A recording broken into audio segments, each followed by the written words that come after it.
symbolique, puisque nous définissons après l'imaginaire le symbolique est une façon de nous rappeler que le corps, d'une certaine manière, est inséparable du langage. Vous aimez citer le par-l'être lacanien. Finalement, on accède à soi, au plus intime de soi-même, que par le langage. Et le langage, il nous préexiste toujours.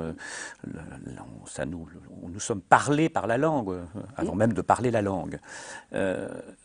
Et le sport, d'une certaine manière, apporte à cette idée un certain nombre de confirmations. Et maintenant, le réel. Comment penser le réel, cette troisième catégorie? Mais justement, le réel, je vous en ai parlé au début, je l'ai associé à du hors représentable. L'imaginaire, c'est du représentable. Le mythe sportif, c'est un mixte d'imaginaire et de symbolique. C'est-à-dire quand toutes les fictions du mythe sportif du héros sont des mixtes de l'imaginaire et du symbolique. Or, la plupart du temps, ces mythes sont des mythes du héros. C'est-à-dire, qu'est-ce qui est masqué par le mythe du héros? Lacan disait, le mythe, c'est ce qui donne forme épique à la structure. C'est-à-dire, on ne voit que le héros qui gagne. Ce qu'on ne voit pas, c'est le réel qu'il paye pour obtenir cette belle image que tout le monde voit. Et le réel, qu'est-ce que c'est?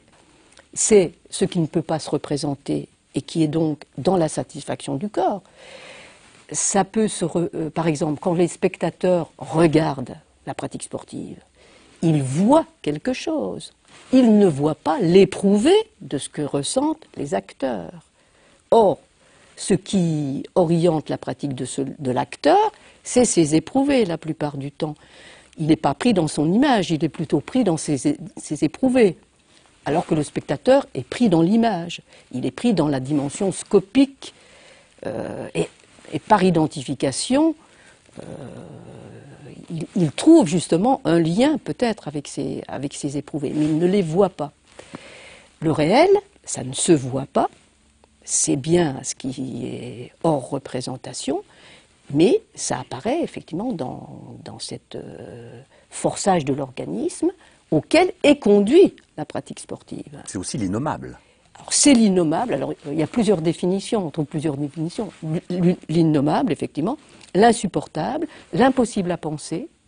Lacan a donné plusieurs définitions à ce réel, et on le retrouve donc dans cette satisfaction donc excessive, dont je vous disais tout à l'heure que c'est ce qui va au-delà du principe de plaisir. Ça n'a plus rien à voir avec le principe de plaisir. À un certain moment, Lacan disait « La jouissance, c'est le tonneau des Danaïdes. On ne sait pas où ça va.